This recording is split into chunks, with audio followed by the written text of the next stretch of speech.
Hai Anovers semuanya, kembali lagi di channel Anomali, wadah di mana horor dan supernatural bertemu menjadi spiritual. Kenapa jadi jenaka begini ya? Iya. Di video kali ini kami akan bercerita mengenai update-update pencerahan yang kami alami selama kurang lebih seminggu 2 minggu belakangan ini, di mana gua, Willy, hampir jatuh dalam kesalahan transaksi dengan iblis. Hades intervensi membantu kami dalam menghadapi kesalahan tersebut, obrolan kehidupan bersama Keris, hingga perjumpaan kami bersama Yesus Api, atau bahasa Inggrisnya Fiery Jesus. Nah, sudah panas kan nih? Baru dari intro doang, sesuai thumbnailnya atau judulnya. So, tanpa berlama-lama, stay tune.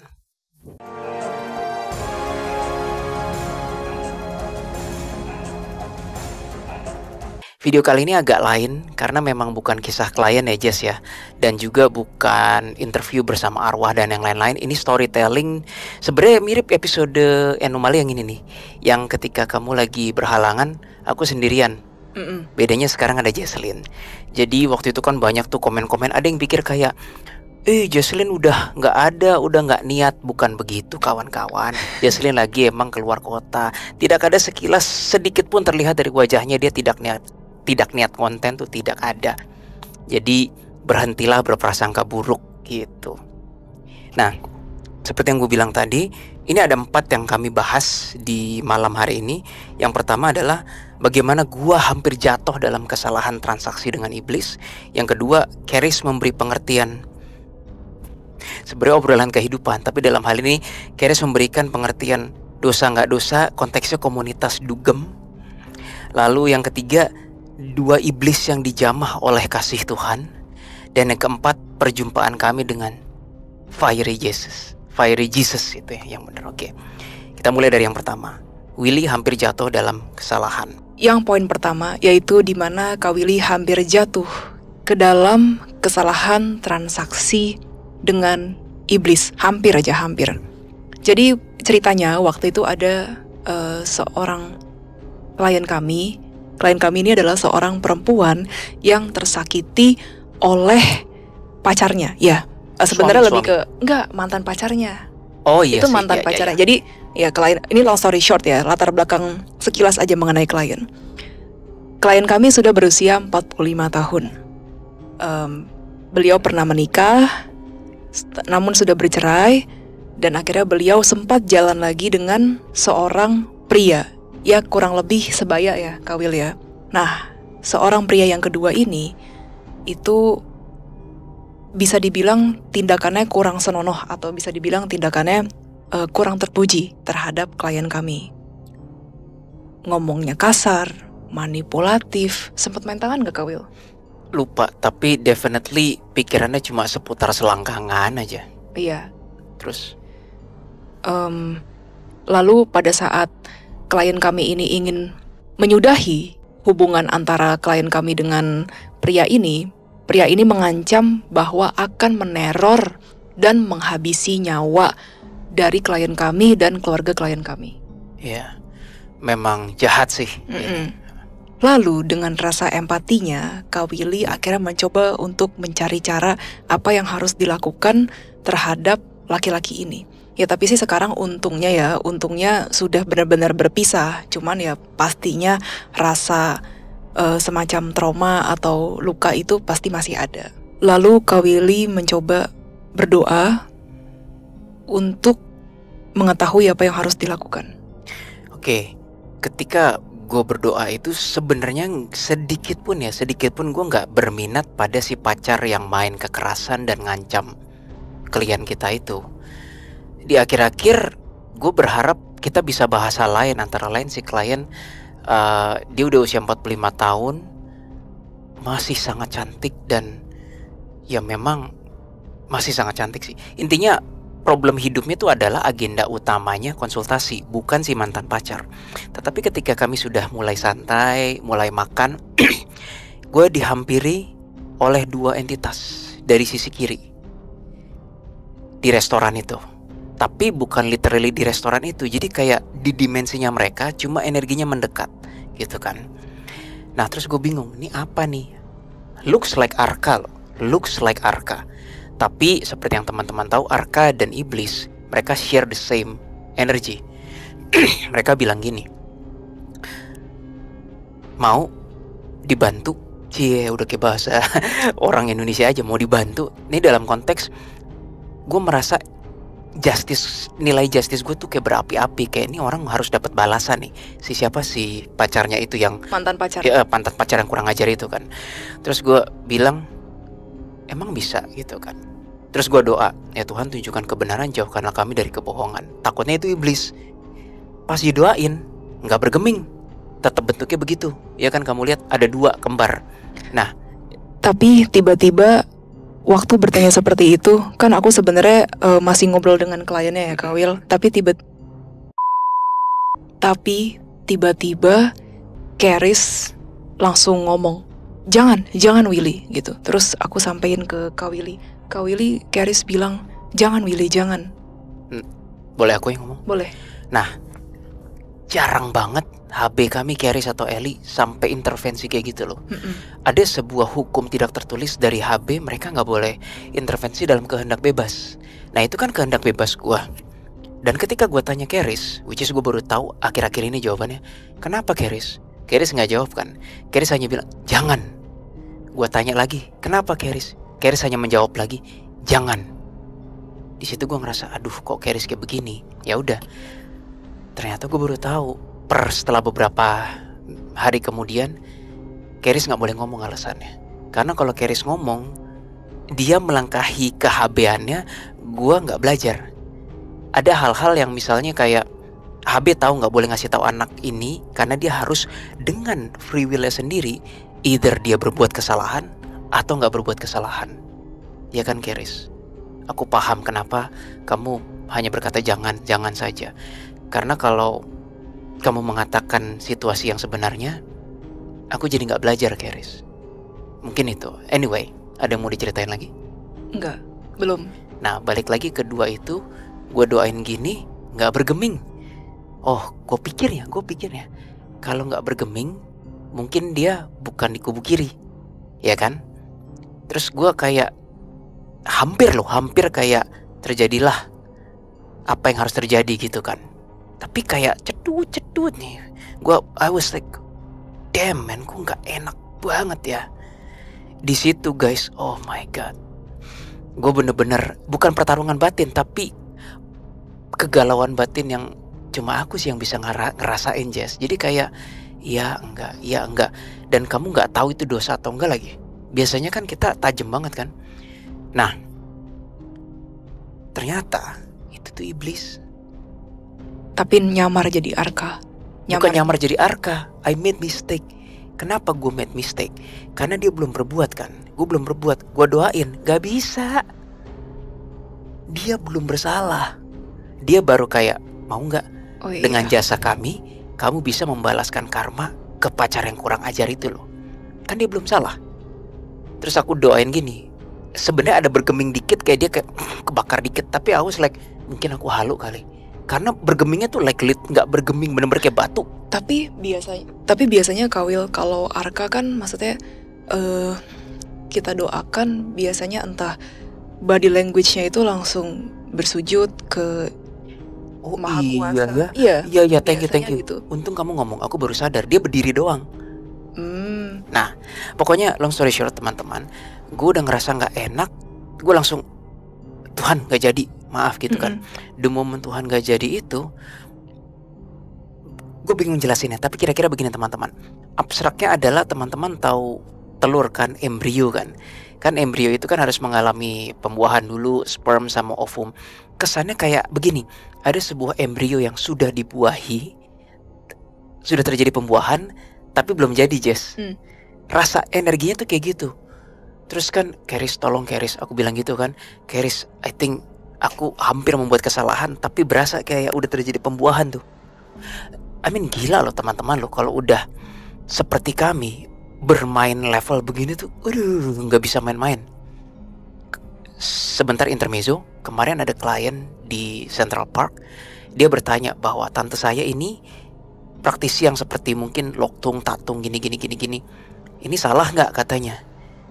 kami melihat si tante itu nggak meneliti lebih jauh siapa yang terhubung dengan si tante itu. Jadi unfiltered. Jadi unfiltered, tapi karena unfiltered itu dan hatinya untuk menolong orang, dia terhindar dari kubu jahat. Nah gua on the other hand bisa merasakan siapa yang terhubung. Jadi analoginya anak kecil merusak gelas, nggak bisa disalahin. Anak kecil nggak tahu kok kalau gelas rusak itu mesti bayar lagi, ganti, pecah gitu kan. Tapi kalau orang dewasa merusak gelas, lain dong. Nah gue nggak bilang kayak gue ceritanya orang dewasa, tapi kalau dengan gue tahu siapa yang terhubung sama gue gitu, kalau gue melakukan kesalahan, gue salah.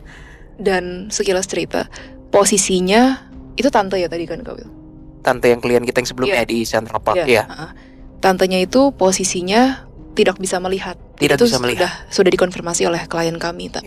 Namun beliau hanya memberikan informasi dari roh-roh yang dipercaya masuk ke dalam tubuh beliau sebagai penyampai pesan. Iya. Memang sih pesannya kalau dari katanya klien kami itu positif gitu. Ya walaupun dari si tantenya nggak bisa ngelihat bahwa itu tuh wujudnya sebenarnya seperti apa, apakah entitasnya negatif atau entitas yang baik dan positif kayak gitu.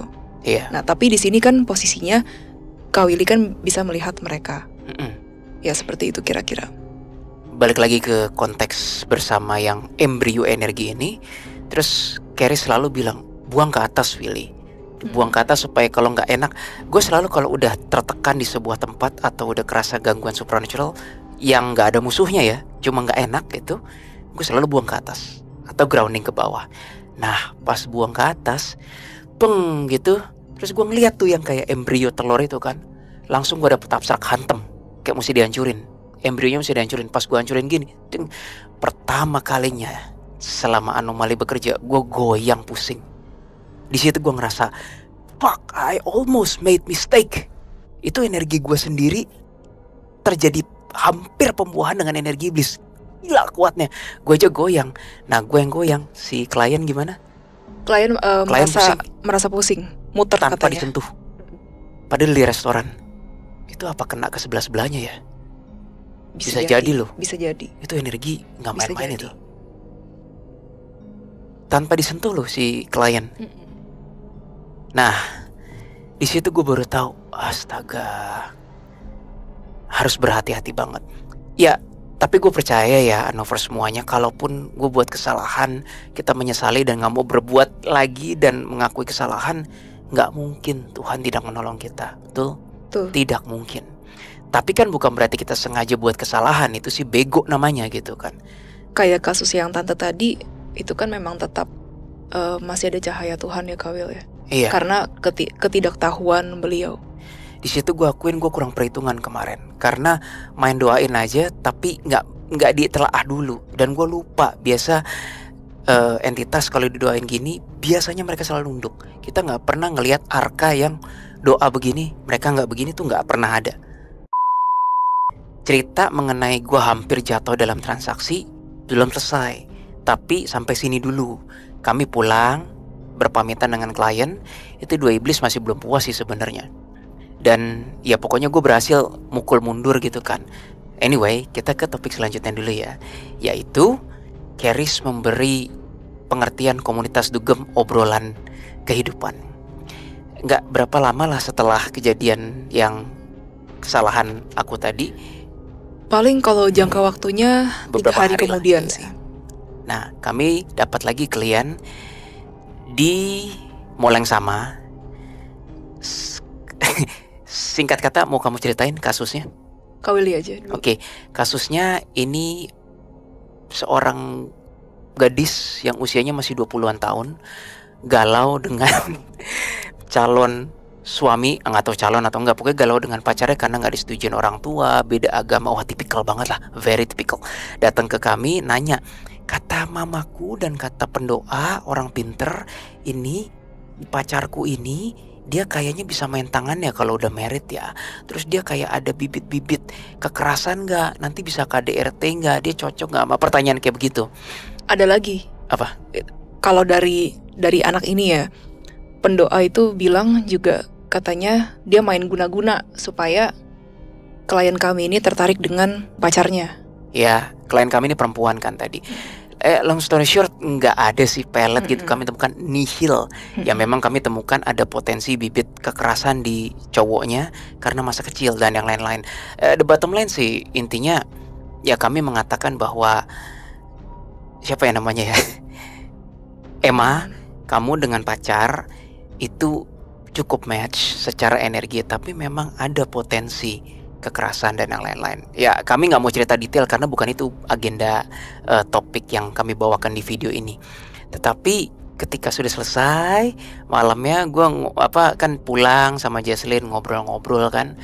Kamu buka dengan kalimat apa? Baby boomers apa? Kamu buka? Iya, aku lagi sebenarnya lagi ini posisinya lagi diam-diaman gitu sih. Kita lagi di mobil. Kita lagi di mobil, terus aku bilang ke Kak Willy, Kak Will, aku lagi berpikir, kasihan juga ya berarti aku kan pernah lah ya beberapa kali menghadiri acara pernikahan kayak saudara aku gitu, atau temanku gitu, baru umur 25 atau misalnya umur 27 seperti aku tetapi sudah harus menikah. Aku sedang menempatkan posisi apabila aku adalah mereka, yang memang sih orang berbeda-beda. Tetapi kalau sampai belum siap gitu, kalau sampai memang ternyata mereka belum bersiap untuk berumah tangga, atau mereka belum siap untuk punya anak, atau mereka belum bersiap untuk ya dari segi ekonomi dan lain-lain, itu bagaimana ya gitu. Apalagi aku mikirnya ini seumuran aku, 25 atau 27. Kok rasanya kasihan sekali ya, maksudnya pressure banget. Aku bilang seperti itu ke Kak Willy. Terus gue jawab ke Jesslyn bahwa sebenarnya gue sedikit coba ngambil memori generasi baby boomers. Ya generasi baby boomers kaku. Ada dua, dipercaya generasi baby boomers 1 dan baby boomers 2 gitu kan. Mereka tidak bisa disalahkan. Gue coba gali memori yang bisa gue dapat ya dari bonyok gue, dari teman-teman sebayanya. Beda zaman. Karena zaman dulu tuh kan literally ada yang masih kena zaman penjajahan Jepang, ya kan? Itu lebih baik menikah dahulu sebelum besok tewas. Memori seperti itu ada di generasi baby boomers. Fokus pada zaman itu belum tentu ada hari esok atau tahun depan.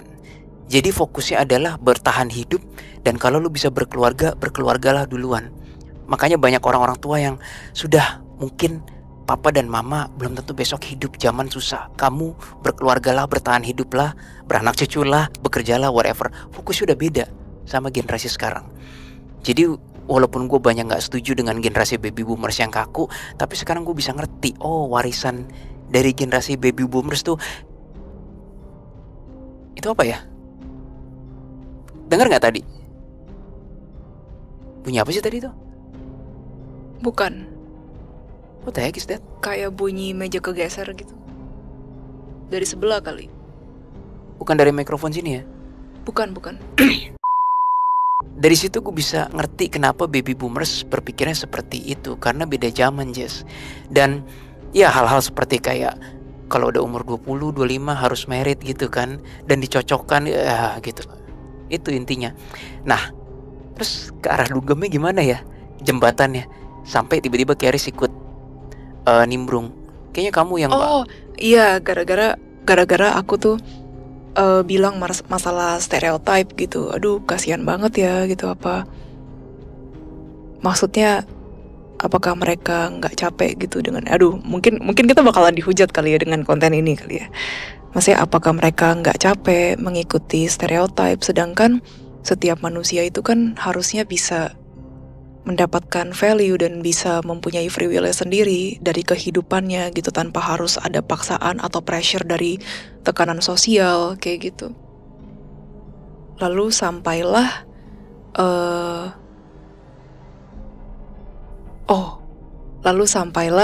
ke pembicaraan mengenai masalah dugem. Lanjut. Iya. Terus aku bilang ke Kak Willy, ini mungkin agak kocak aja sih. Mungkin kalau aku nggak di sini, aku nggak ketemu Kak Willy, aku nggak ketemu jalan hidup aku nggak ketemu tentang all this stuff gitu, ya kemungkinan aku akan jadi anak dugem kali ya. Terus aku nanya kan, kenapa gitu? Iya. Karena aku berpikirnya seperti ini pada saat itu ya, maksudnya bukan pada saat sekarang.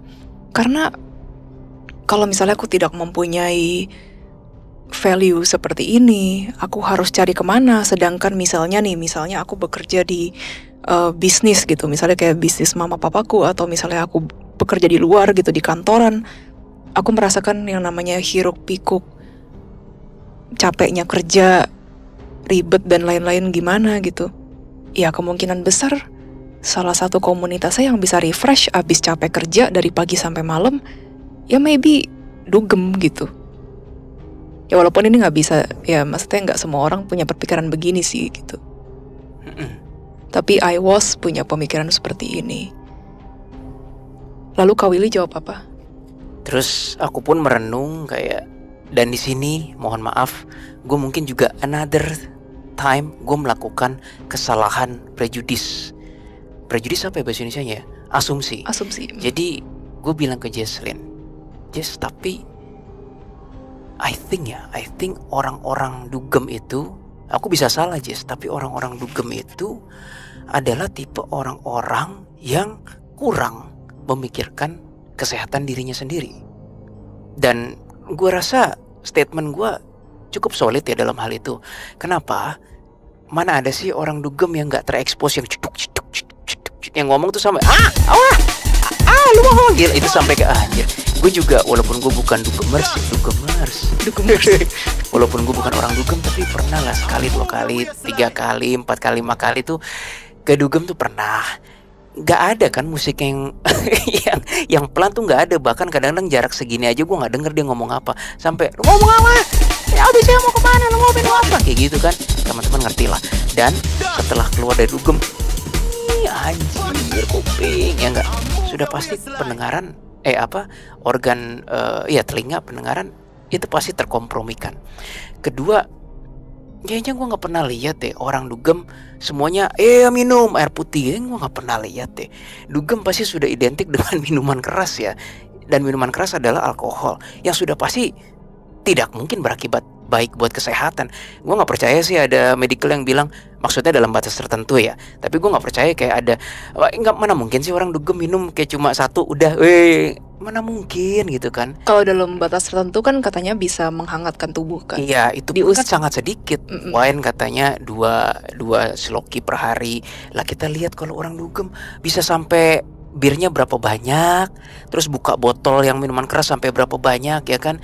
Dan itu seperti yang kita tahu, alkohol, gula, alkohol dan gula nggak udahlah bubar lah, itu 2 aspek itu kan. Jadi gue bilang ke Jesslyn kayaknya orang-orang itu nggak menjaga diri deh. Kalau mereka nggak bisa menjaga dirinya dan nggak take care of themselves, their body, how can I expect mereka take care of orang lain? Di sini kesalahan gue. Disinilah Keris turun tangan, dan gue dengan rendah hati mengakui gue salah menilai, gue prejudis duluan, gue salah. Silakan yang Keris ceritakan. Keris berkata bahwa, Willy, namun kamu mengetahui tidak bahwa sebenarnya tidak semua orang dugem itu niatnya hanya untuk seperti itu lalu tidak mendapatkan value. Justru mereka sebenarnya mencari value karena mereka tidak mendapatkan di tempat yang dalam sehari-hari mereka kerjakan. Mereka berusaha mencari komunitas yang tidak menjudge, yang tidak tergabung dalam stereotip, namun tidak merugikan manusia lain, tapi mereka ingin bersama-sama berkumpul. Lalu ada yang namanya brotherhood, sisterhood. Mereka saling membela teman. Ya, intinya mereka menemukan value di situ. Walaupun untuk sebagian orang caranya kelihatan salah. Tetapi untuk sebagian orang lagi cara itu menyembuhkan, misalnya agar mereka tidak mengakhiri hidup. Atau cara itu sebenarnya membantu mereka untuk memahami bahwa, oh ternyata di dunia ini aku tidak sendirian, aku masih mempunyai teman yang mengerti aku. Seperti itu Willy, kata Charis. Jangan disalahartikan Anover semuanya bahwa kami menyatakan bahwa Dugem adalah komunitas yang tepat untuk mencari orang.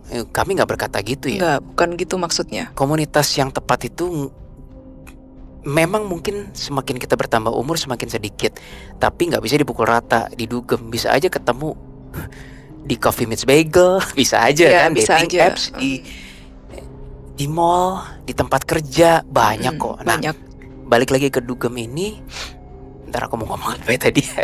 Ini kan maksudnya konteksnya kan beberapa orang yang merasa menemukan teman sejatinya atau komunitas sejatinya, misalnya seperti itu. Ya, ada satu kata-kata dari Charis kemarin yang aduh itu nusuk gue banget dan kayak mengupgrade cara pikir gue banget, dan juga memvalidasi apa yang gue bilang mengenai mobil mewah. Charis berkata seperti ini. Charis berkata, orang yang dugem tidak pengen pada awalnya dugem semua, bukan. Pasti ada yang pengen mencari komunitas. Dan gue percaya mungkin lebih banyak yang mencari teman. Sekarang kalau gue balik, gak ada orang di dalam dugem, tapi musik jalan, staff ada, robot semua ya, robot, minuman keras ada, free bahkan free flow. Pertanyaannya, orang masih mau dugem gak? Belum tentu kan. Ada robot nemenin joget, ada, but no human at all.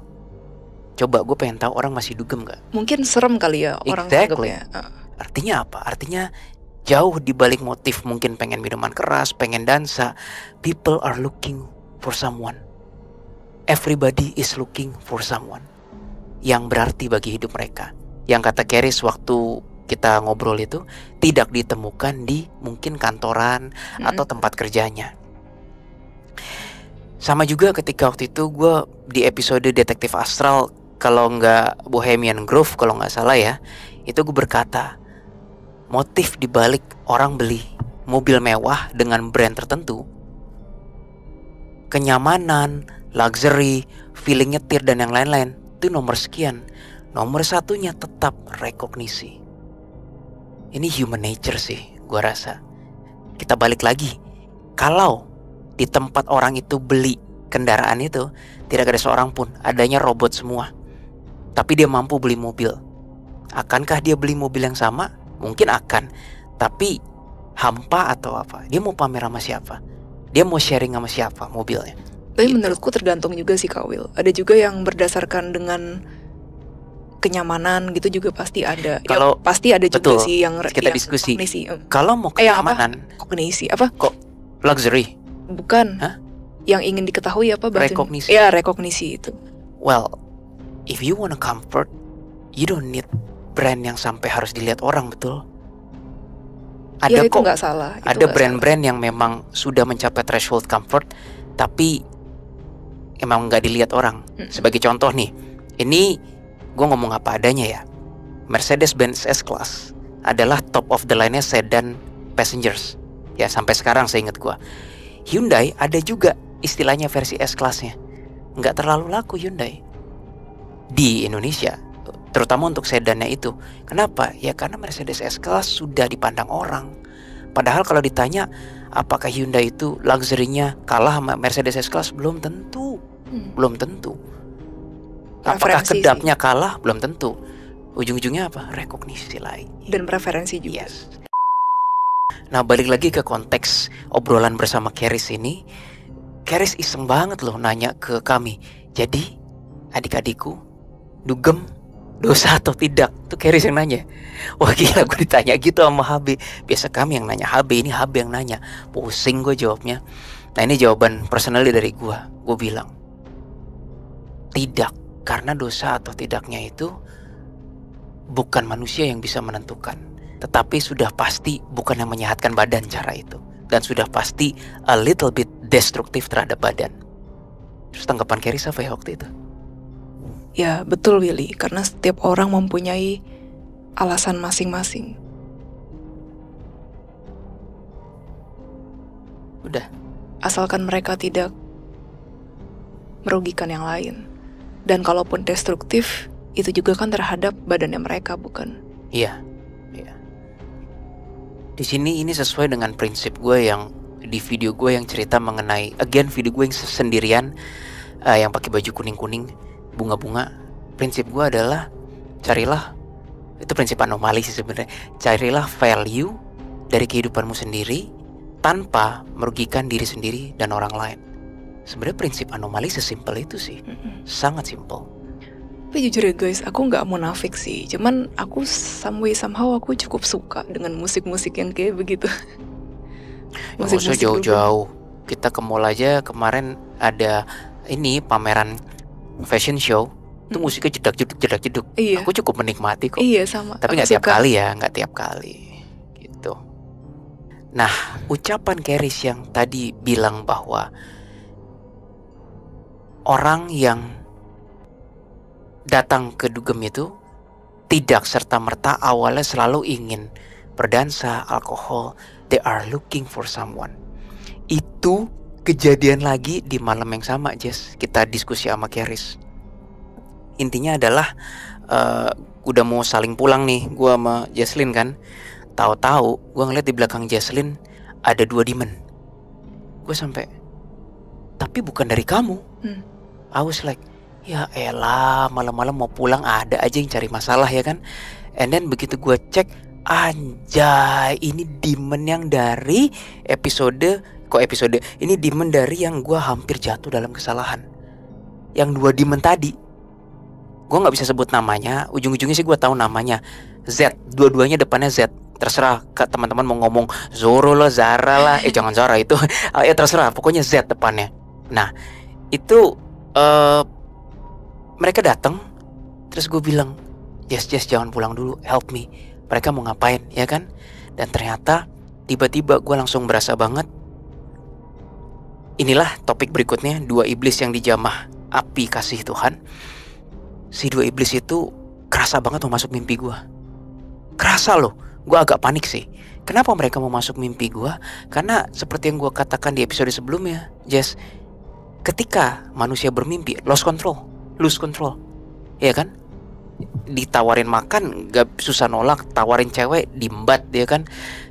Iya, apalagi kalau di mimpi itu kan kadang-kadang kita ngelihat bentukannya bukan berarti iblis gitu. Sometimes mereka bisa menyerupai yang lain juga. Dan karena kepekaan kita mungkin beda dengan ketika kita sadar, kita bahkan gak tahu itu iblis. Begitu bangun baru tahu. Nah, mereka tuh ngincer mimpi gue. Gue langsung tahu mereka ngincer mimpi gue. Kenapa mereka ngincer mimpi gue? Karena pas di restoran yang sebelumnya hampir jadi embrionya kan. Jadi mereka kayak, wah itu hampir jadi nih, kayak aku tuh sasaran gitu loh. Sayang nih. Nah, terus gue bilang, Keris tolong.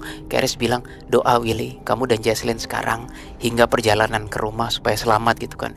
Ya kami doa. Long story short, nggak bisa nih. Kerasa si iblisnya kayak nggak bisa masuk gitu kan. Terus alih-alih si iblisnya pengen masuk, dia pakai jurus lain loh. Namanya jurus annoying. Jadi bukan berusaha masuk lagi, tapi jurus annoying. Jurus annoyingnya kayak gini teman-teman. Dan coba komen di bawah, ada yang pernah ngalamin nggak Anovers? Gue ngomong hal biasa kayak Jesslyn, misalnya kayak, Jess abis ini kita mau makan di mana? Besok kita ngonten apa? Kan random kan? Itu ada ekonya. Ekonya tuh berat dan annoying banget. Jadi kalau gue nanya, Jess kita abis ini mau makan di mana? Tiba-tiba gue denger, Jess gimana gitu, gede banget. Terus gue tanya ke Jesslyn kayak, besok kita mau ngonten apa? Ini itu fucking annoying banget sih. Dan gue tahu itu dari dia. Itu ya mirip Venom lah, Venom Marvel. Atau yang kayak misalnya berita-berita silat tuh zaman dulu yang mukanya di blur terus suaranya kayak gitu.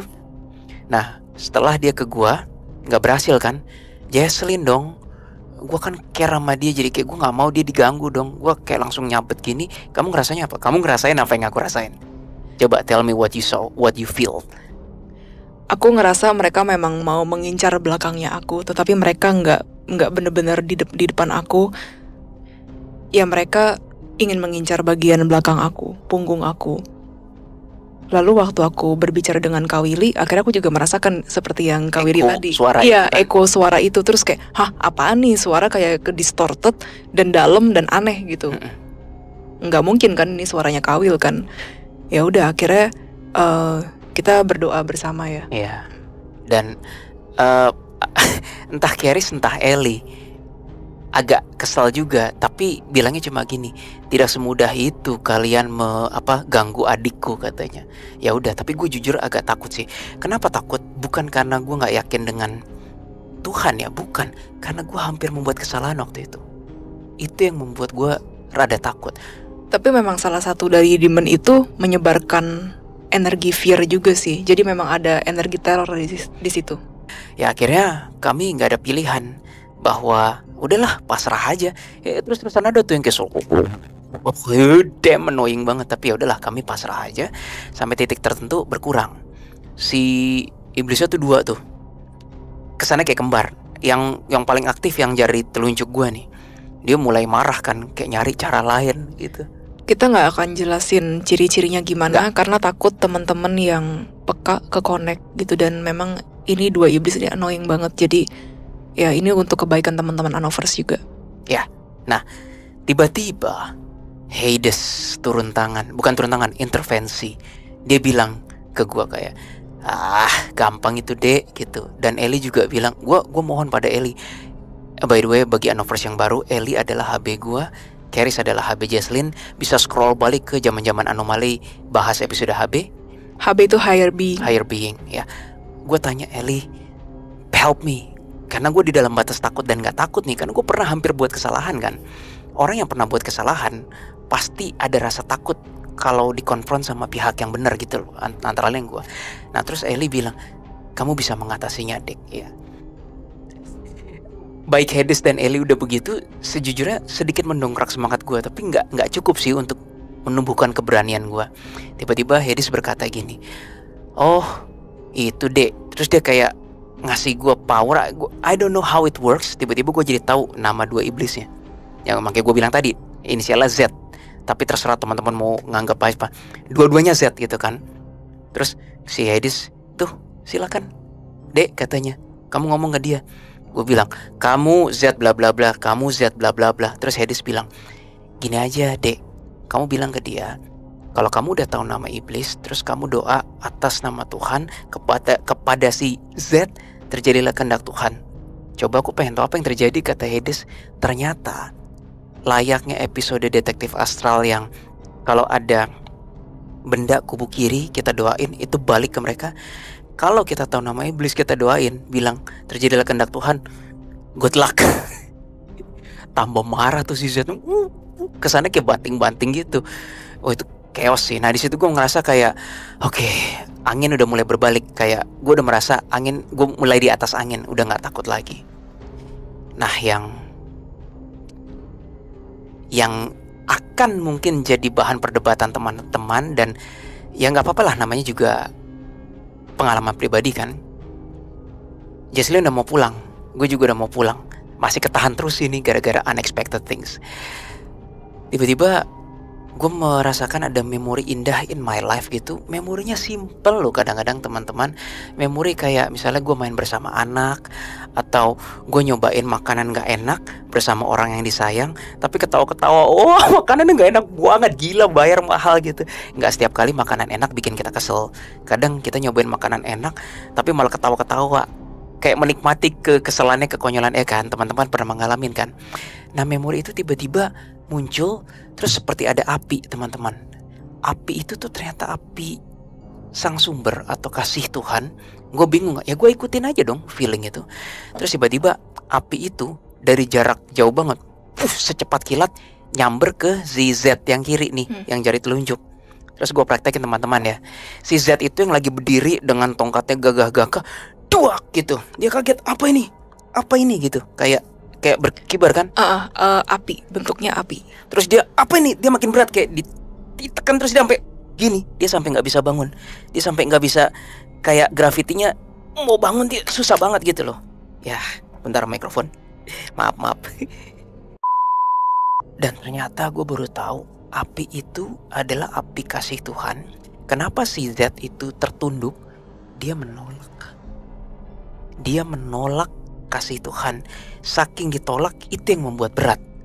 Kalau dia menerimanya dan kembali ke jalan Tuhan yang seharusnya, itu gak seberat itu. Jadi dia menolak terus-terusan. Akhirnya gue gak tahu gimana ya, mungkin karena dia iblis kali ya, susah payah, terus dia kayak dar gitu. Bisa dipatahin sama dia. Tapi dia kayak sana kayak gitu. Terus sama si yang Z sebelahnya dipampang gini kesannya gitu. Dan mereka mulai mundur. Itu babak belur sih. Terus gue mencoba kan nanya ke Keris lagi. Keris, mereka tuh kok sebegitunya sih sama energi Tuhan? Kayak apa sih yang membuat mereka jijik banget gitu dan kayak nggak mau, gue nggak mau energi Tuhan gitu. Kenapa sih? Ya Keris bilang, biasa Willy, luka lama gitu. Ya gue nggak mau gali lebih dalam lagi kan. Nah itu dua tuh walaupun ada di papah, tapi kayak cuma ngejauh bentar, tapi masih ngeliatin gue. Masuklah kita pada inti topik yang adalah perjumpaan kami dengan Yesus api. Again, sudah mau pulang, gak pulang-pulang. Tiba-tiba, oke, sebelum kami cerita, disclaimer dulu ya teman-teman.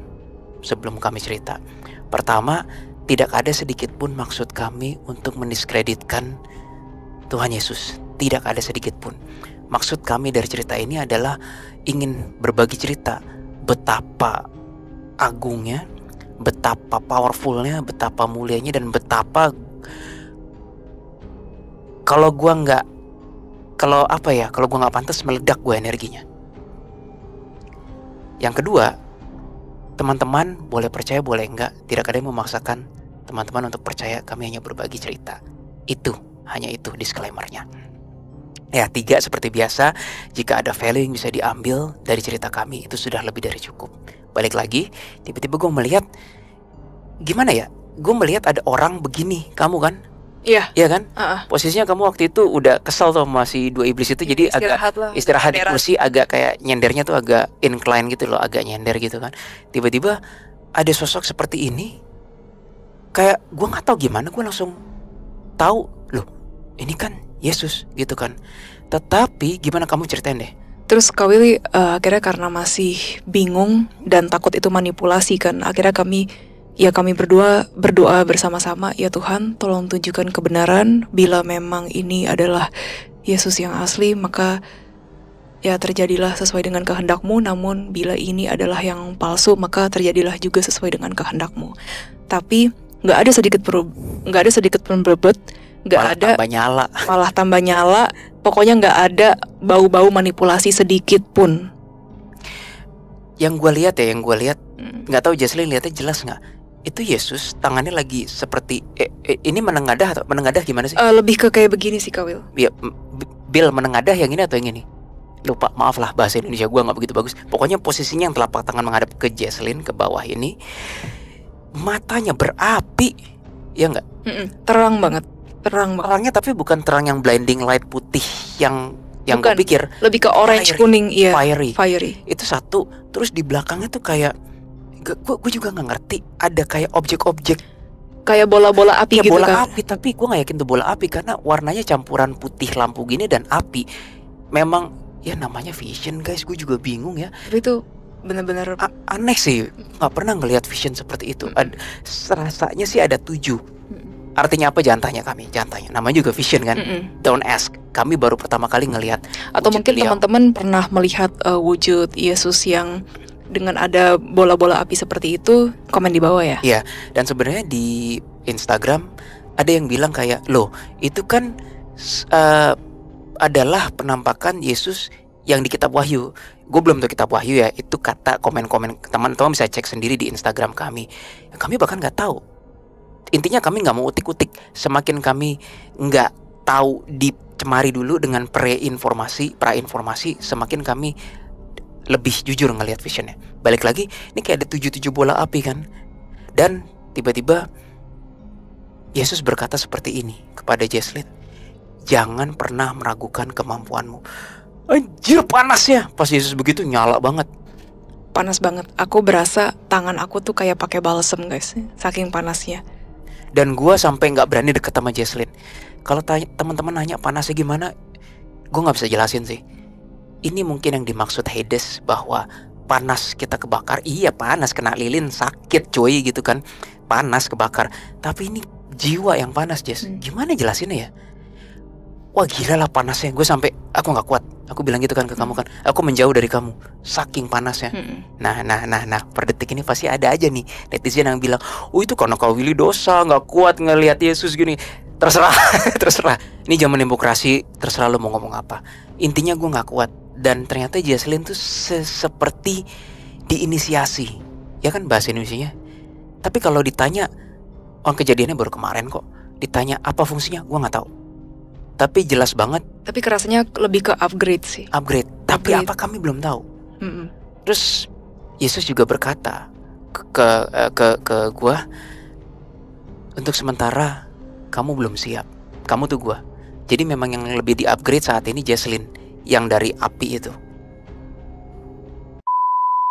Nah ada beberapa hal yang pengen gue coba klarifikasi di Instagram post gue dan Anomali. Udah lama tidak berinteraksi dengan beliau.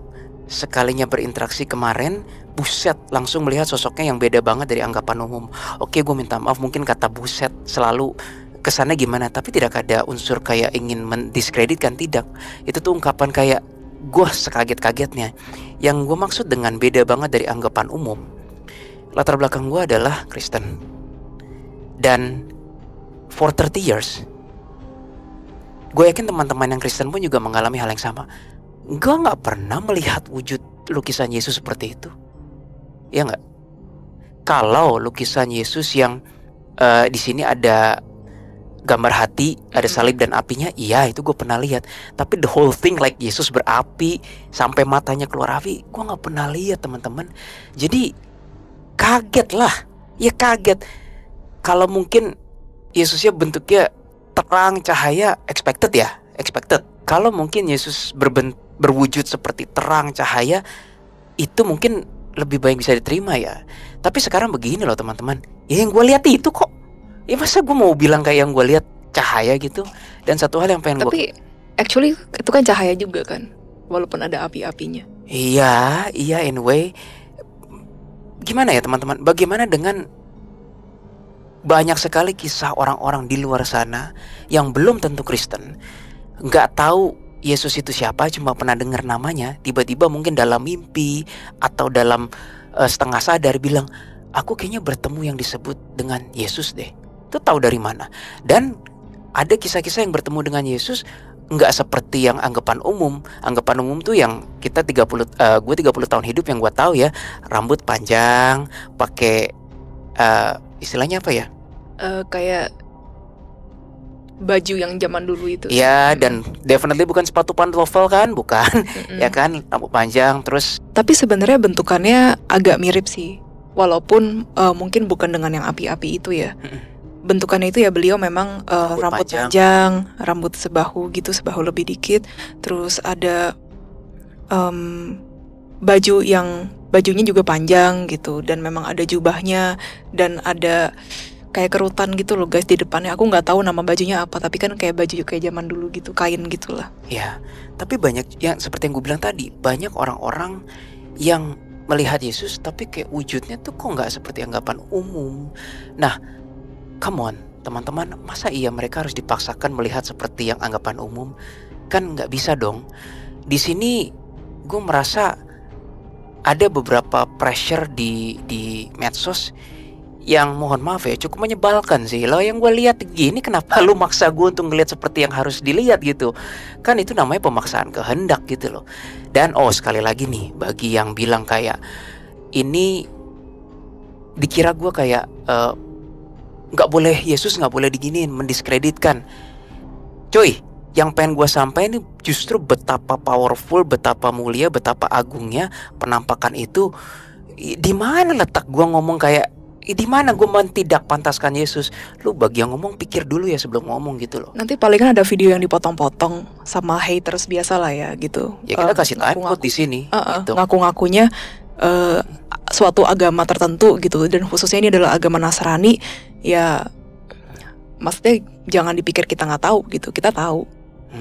Kita tahu.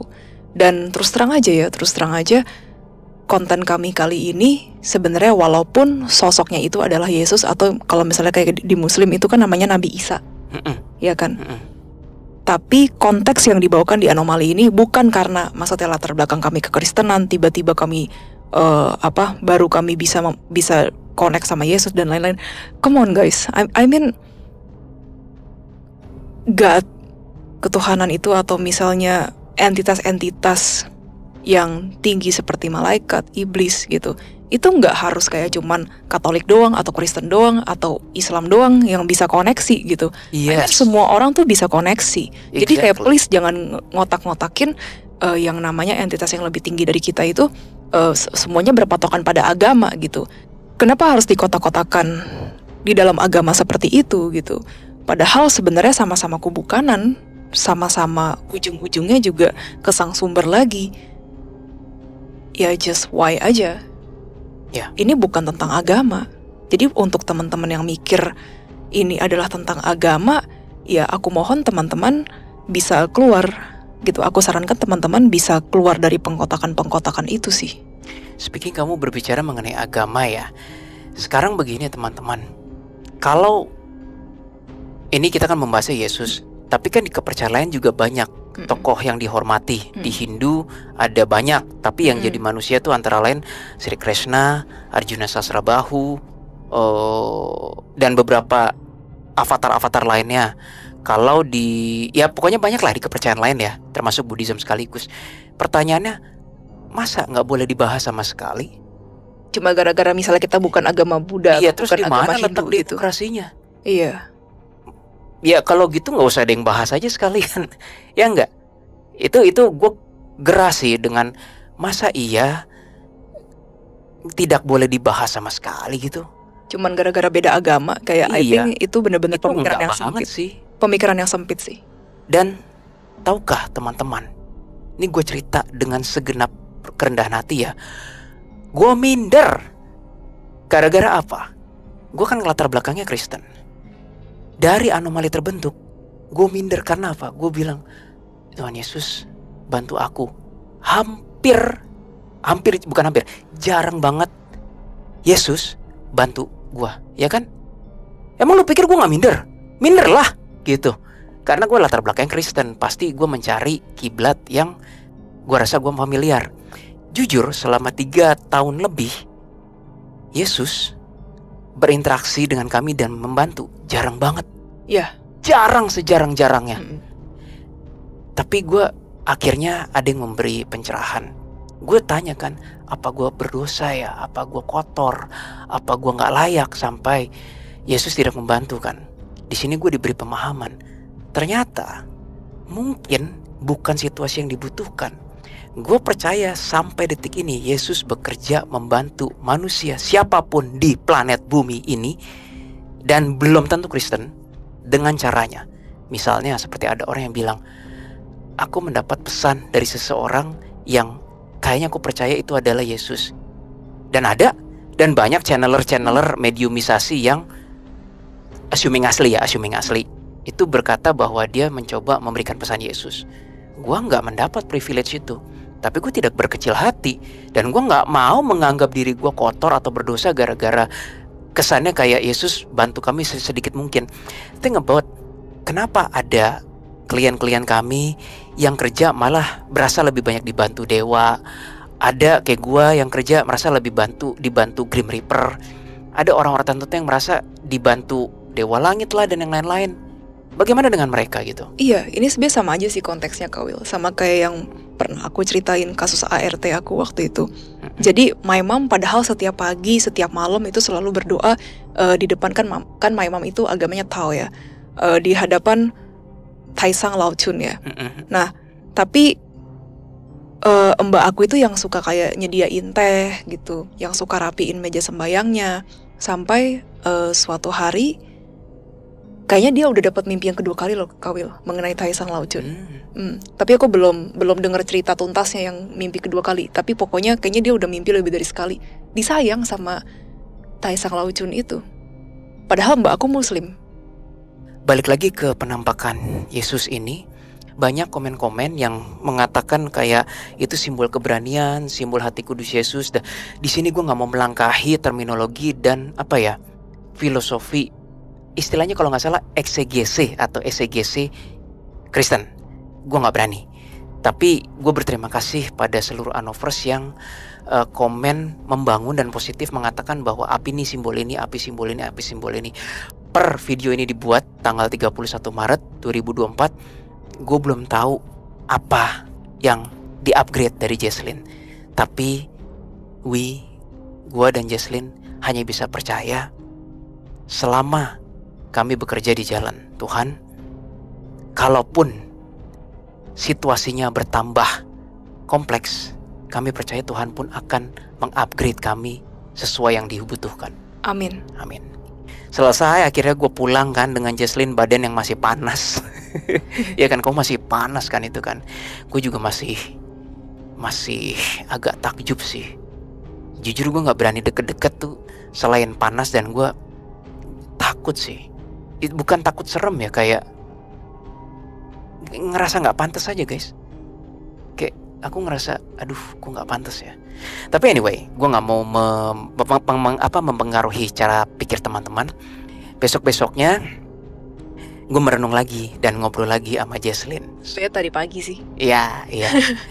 Nah, may I tell the story about ketidakyakinan kamu? Ya, boleh. Kan malamnya baru diinisiasi dan diberi message oleh Yesus bahwa jangan pernah meragukan kemampuanmu. Sebenarnya aku juga udah pernah dimarahin sih, terutama pada kasus yang Hotel Elisalam tuh. Itu aku dimarahin.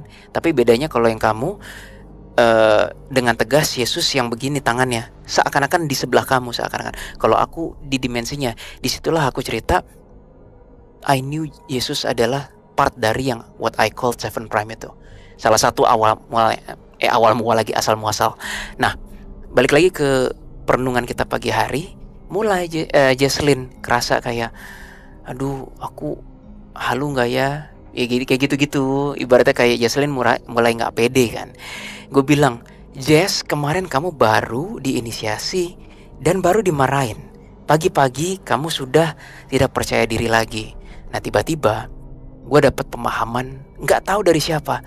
Mungkin dari kubu kanan, mungkin dari Yesus, antara dua ini. Tapi berasanya gak jauh-jauh dari episode kemarin, which is yang kamu diinisiasi. Gue dikasih vision begini. Anggap aja ini sapu lidi atau penggaris ini penggariskan. Kubu kanan bilang, kenapa kalian tidak pernah boleh meragukan kemampuan kalian? Karena seiring berjalannya tugas kalian, power yang dibutuhkan juga semakin besar. Kalau gue goyangin penggaris ini ya teman-teman, ini inline dengan filosofi dunia sih. Kalau gue goyangin garis ini, ketika kita baru mulai di awal sini, goyang dikit cuma seberapa sih? Seperti yang teman-teman bisa lihat, paling hanya di sini dan di sini, ya kan? Sih? Tapi semakin tinggi dan semakin kompleks dan semakin powernya naik, goyang dikit, oh my god. Lihat betapa jauhnya. Nah, message dari kubu kanan, kenapa kalian tidak boleh goyang? Karena kalau kalian goyang, remember kondisi ini. Dan kalau udah seperti itu, susah kerja. Cuma itu yang message yang bisa kami sampaikan di episode kali ini, especially konteks perjumpaan bersama Fiery Jesus. Sekali lagi gue belum tahu itu fungsinya apa, tapi gue percaya itu inisiasi untuk Jesslyn supaya lebih yakin lagi dengan kemampuannya. Tapi iya sih, dan tiba-tiba. Tapi iya bener sih. Dan ketika, jadi aku sebenarnya ada melihat suatu hal. Aku mungkin nggak bisa ceritakan di sini suatu halnya apa, karena ini berhubungan dengan orang lain konteksnya, dan ini sensitif sekali. Aku melihat orang ini seperti ingin melihat kami itu jatuh, dan aku merasa apakah vision aku halu gitu. Lalu terbukti ternyata bahwa orang tersebut memang benar-benar ingin membuat kita jatuh sejatuh-jatuhnya. Ya, dengan cara gue nunjukin ke Jesslyn bukti rekam jejak medsos si orang tersebut. Iya. Ibaratnya kayak Jesslyn punya insting, orang ini kok mau jatuhin kita lewat cara A gitu Iya, ya. caranya, tapi ada caranya spesifik banget. Spesifik cara A itu. Gue Iya. bilang, Jess, kamu bilang cara A kan? Kamu bahkan belum ngelihat medsos orang ini kan? Terus gue tunjukin, nih medsosnya. Jesslyn kaget. Itu bertepatan dengan kamu diinisiasi oleh Iya. api itu. Mm-mm. Jadi udah ya, jangan ngerasa nggak yakin lagi. First mohon supportnya, tolong Iya, udah ya. hujam Jesslyn dengan ayo semangat Jesslyn, hujam Iya, gitu. thank you Novers. I need her untuk kerja. Gue bener-bener butuh Jesslyn untuk kerja. Gue butuh Bow juga. Gue nggak bisa kerja sendirian. Gitu. Terima kasih untuk teman-teman Onovers yang sudah menonton video kami kali ini. Semoga teman-teman juga dapat pembelajarannya. Kami juga mendapat pembelajarannya. Amin. Sekian dulu video kami kali ini.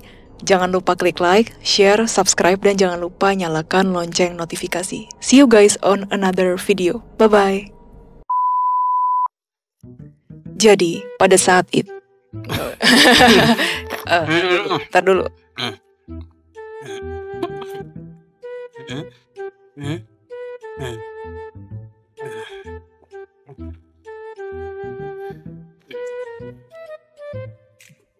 Maaf, gue minumnya banyak, Novers. Kan masih pengen. Bentar ya, harusnya tadi 10 detik. Emang minum dihitungin ya? Iya guys, buat gue. Karena entah kenapa kalau gue minum, pokoknya segitu deh jatahnya. Feeling badannya tuh kayak ngomong sendiri. Makanya kulit Kak Willy bagus ya guys, walaupun sudah di usia yang Angka 3, kepala 3. Enggak Kak Will, udah di akhir-akhir itu Kak Will. Ngelihatnya sinis bener. Oke, kita lanjut. Oke. Yuk.